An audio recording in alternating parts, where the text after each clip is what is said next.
Sanjeev Prasad joins us. Let's light time to say hello and good morning to him. Sanjeev, India or Singapore? Singapore for now. Singapore. Okay, wonderful. Let's understand first the market setup. If one looks at the setup, flows have been okay, global cues have been decent, and markets have got a surprise from IT in terms of the management commentary. So how would you assess the market setup right now? Two ways to look at it is, on a fundamental basis, probably 90% of the market is overvalued, and you can, start with the very large cap names, which seem to be more reasonably valued. But as you go down the market cap quality and risk curve, the extent overvaluation keeps on increasing, and you can't even understand what is happening in some of the mid cap and small cap stocks. So anyway, let's not go there. If you look on a sentiment basis, clearly things are pretty positive now. There's a lot of excitement and euphoria. If I look at the setup, as you said, all the indicators are pretty positive in the sense that if you look at the macroeconomic parameters of India, everything looks good in the sense, growth, current account, BOP are looking pretty decent, and inflation and fiscal deficit, although on the higher side, they seem to be moving in the right direction. There are absolutely no concerns over there. Global setup is also good in the sense, we will probably see some rate cut over the next few weeks or months, and that can only be positive as far as sentiment is concerned. So broadly speaking, everything looks good. Long-term story of India is anyway very good. Earning numbers this year, Nifty 50, we are looking at about 18%. Having said that, a lot of that is coming from strong gain in net profits of BPCL and HPCL. But even if we exclude that, numbers are not that bad. And for next year, we're looking at somewhere about 12% for the Nifty 50 index. So broadly speaking, everything looks good. Incremental news is positive, and that's what the market is focused on. There is hardly any focus on what the stock prices are factoring in. And that goes back to the fundamental point, that if you do a more bottom-up first principle valuation of many stocks, they would probably come out to be the prices will be far ahead of whatever is the fundamental value of many of the stocks. Sanjeev, I'll talk about something specific here, and which is a stock which you've tracked for years. I mean, I've seen you attending Reliance analyst meets right from 2000 or 2001 onwards. How would you view Reliance from... Sorry, are you saying something? 2001 se I have been attending them with you, so I don't know before that if you went there. Yeah, I've been there since the previous millennium, actually. Oh, great, great. See, I've started my career in 2000, so 2001 onwards only I've seen you. So I'm slightly late in, joining you there. Okay. But still, man, I mean, 25 years plus you've been tracking Reliance. Okay. What is your understanding of where Reliance is headed? Because it is at a very interesting juncture right now. Retail is firing full cylinders. New energy capex is, in a sense, bottoming out. Exciting things are happening in the geo and geofinancial services. Will 2024 belong to Reliance as a stock? To make forecast about stocks and stock prices, but Reliance is probably in the camp I was referring to earlier. The mega caps where valuation seems somewhat more reasonable. So if you look at more bottom-up valuation, current valuation doesn't look correct. Current stock price does not look too far off from whatever should be the fundamental fair value of the company. You do a simple math this way, if you look at the old energy business, the company should do about 75 rupees EPS without assuming, any big increase in either petrochemical or refining margins. You give about 10 times multiple for that export business. So you get about 750 rupees. That's the fair value of the old energy business. If you look at the telecom part, assuming some modest price increases, that is ARPU increases over FY25, we're looking at somewhere about 30 rupees EPS for the telecom part as share of number of shares of Reliance. You could argue for about 25p for the telecom business, given that ARPUs will still grow from 2025 levels and data usage will continue to grow. So that gives another 750 rupees for the telecom business. Reliance Retail should do about 17 rupees per share of Reliance as per our math. Now, depending on what multiple you want to give over there, and obviously the market mood is pretty positive for retailing stocks for now. So even if you give, let's say, 60, some of the stocks in retailing are actually much higher. You get about 1,000 rupees for the retail part.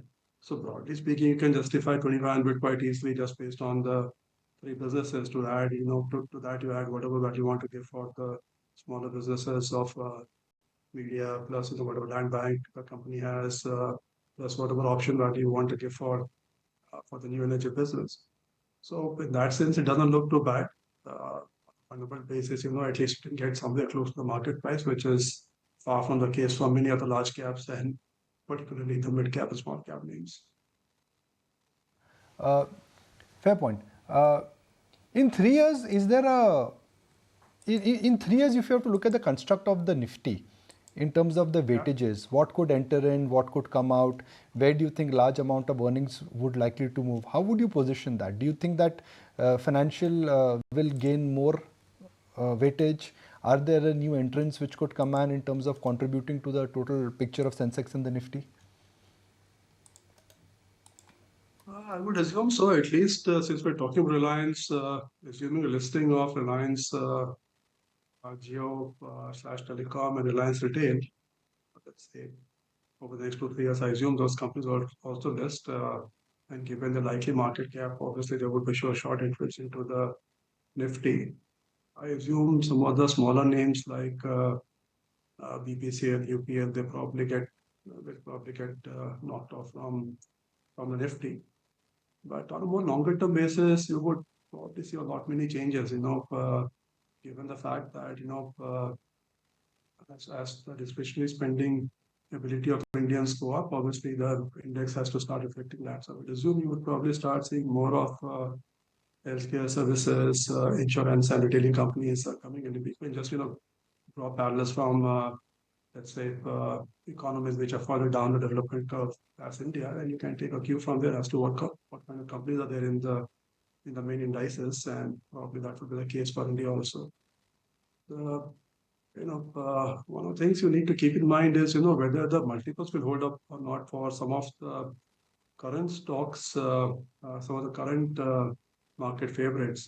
Given the fact that obviously the Nifty weightage reflects the free float market cap, and given the likelihood of derating in some of the stocks as we look through the next 2 3 years, I assume the current state of euphoria will not come in, and really the market is ignoring some of the medium-term risk which will emerge in some of the vectors. I mean, they're already there. It's just that the market seems to be ignoring many of the risks. So you will probably see some lower weightages for some of the current favorites in the main indices.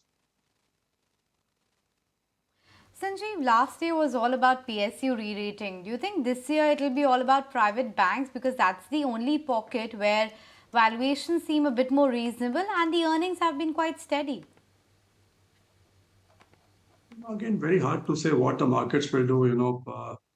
On a more fundamental basis, yes, it's possible that you could see some convergence between price and value as far as the broader market is concerned, uh, which could result in a fair amount of rating for many of the stocks which have gone up without any rhyme or reason. But I don't know the trigger for that. It is possible also that the current state of affairs could continue. That is, in the sense, you have a big divergence between the price, which is clearly the higher side compared to value. So I don't know, whether anything will change as far as the market is concerned. The sentiment is still towards momentum. So it is possible that whatever worked in the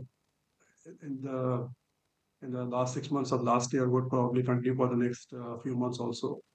But I don't know whether there's current state of massive disconnect between price and value for most part of the market should logically continue. At some point in time, you should see some convergence between one fundamental sentiments or value and price, but I don't know what's the trigger for that. Morning, Sanjeev. What's the outlook when it comes to the assessment of earnings estimates and growth projections? Well, everything looks pretty decent over there. So if you look at our GDP forecast for the current financial year, that is FY 2024, we're looking at 7%. You could possibly see some upside risk over there, given the fact that the first half was much stronger. And also whatever advance estimate is coming from the government points to higher numbers.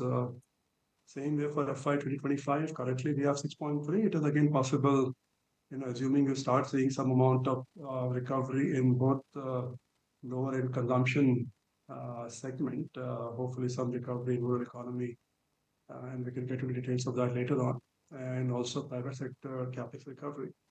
Hopefully the 6.3 number could be exceeded. If you look at our earning numbers, as I was saying earlier, for FY 2024, we're looking at about 18%. Although 30% of the incremental profits come from a big rebound in earnings for BPC and HPCL. HPCL is not in Intel directly, but it's part of ONGC. For FY 2025, we're looking at about 12% for now. But if I exclude energy sector, it's actually 15%, and it's actually pretty broad-based growth across sectors. You could possibly see some upgrades also in the case of the banking sector for all, because we already assumed a pretty decent decline in the NIMs and some increase in credit cost. If that doesn't come through, then we could possibly see some upgrades also there. So yeah, so the macro setup looks pretty good. Earning momentum looks good. I don't see any reason, any cause of concern over there. It's just the fact that the valuations are so stretched for many sectors and many stocks that it's just very hard to get your head around some of these numbers now. Okay, Sanjeev Prasad, really appreciate your time and so glad you could join us.